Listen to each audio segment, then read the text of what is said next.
It's the Mesozoic era, 65 million years before any human will ever walk the earth. You've just cracked out of your egg in a very shallow hole. You devour the triceratops leg your mom left you, and, waddling around looking for her, you find a lush dinosaur paradise where all dinosaurs coexist peacefully with each other. Just kidding. It's more like the Hunger Games on steroids out here. You hear high-pitched shrieks and ferocious roars echo in the distance. Not taking any chances, you jump back into the hole and hide behind your siblings. Because, hey, if anything's going to get eaten first, it'll be Steve. That was probably your mom enjoying a snack of her own, because if there's one thing she's good at, it's parenting other dinosaurs straight into extinction. The harsh truth is, you're now faced with only two options: survive or be food. Because here on the ground, everything that's bigger than you either wants to crush you, take a bite out of you, or swallow you whole. It's like a giant prehistoric buffet, and you're on the menu. Luckily, that little dino your cannibalistic mom just devoured wasn't your sibling. Your sibling is still intact. Here's the game plan for the next few weeks. Hide, scavenge, and don't die. Your meal's pretty much whatever doesn't try to eat you first.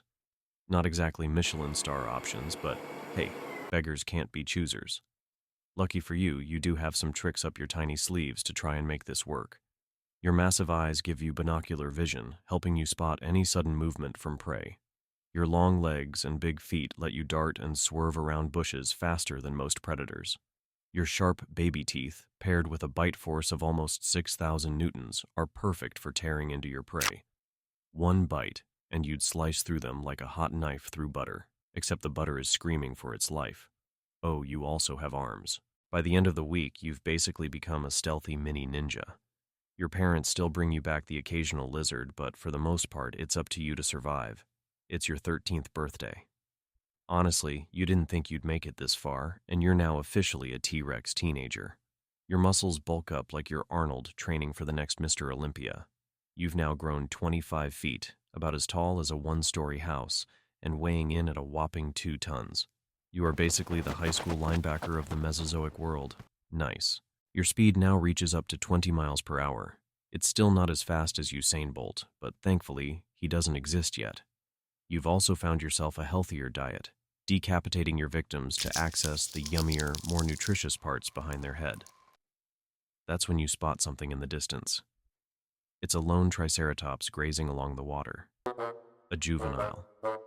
Silently, you sneak close enough to see its horns twist as it turns around just in time to see you launch from the shadows. The triceratops struggles. Your jaws snap its neck like a Rice Krispie treat. As you devour your meal, you make this your daily routine: roaming, hunting, eating, and sleeping. Until finally, at around 20 years old, you are now an adult T-Rex with only about 8 more years to live.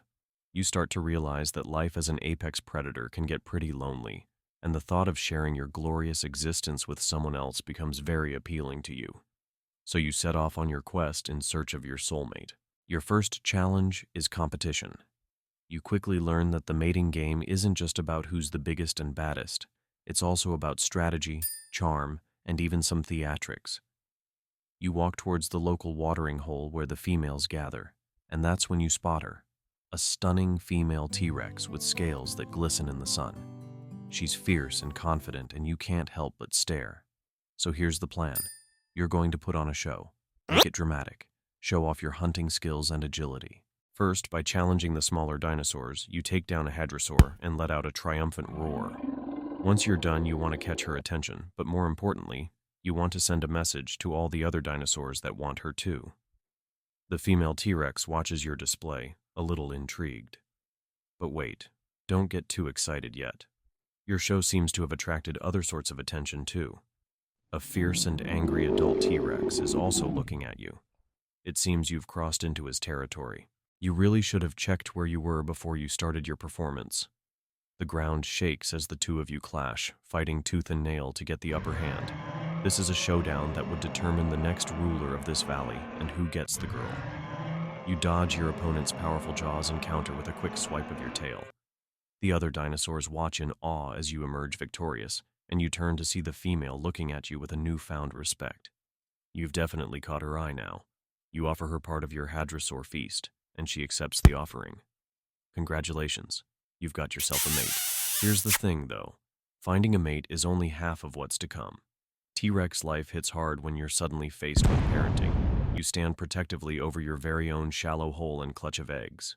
You and your mate take turns guarding the nest, warding off any potential threats like scavenging raptors or pterodactyls that think they can snatch your babies. 4 months of restless nights later, your eggs begin to crack, and the sounds of hatchlings emerge. You can't help but feel a surge of pride. Each little T-Rex that breaks free is a testament to your hard work and determination. The world is not kind to the young. You know that firsthand. These little babies are part of you, but they're also about as helpless as a cow at a dance-off. You're going to need to give them guidance, protection, and probably a crash course in survival.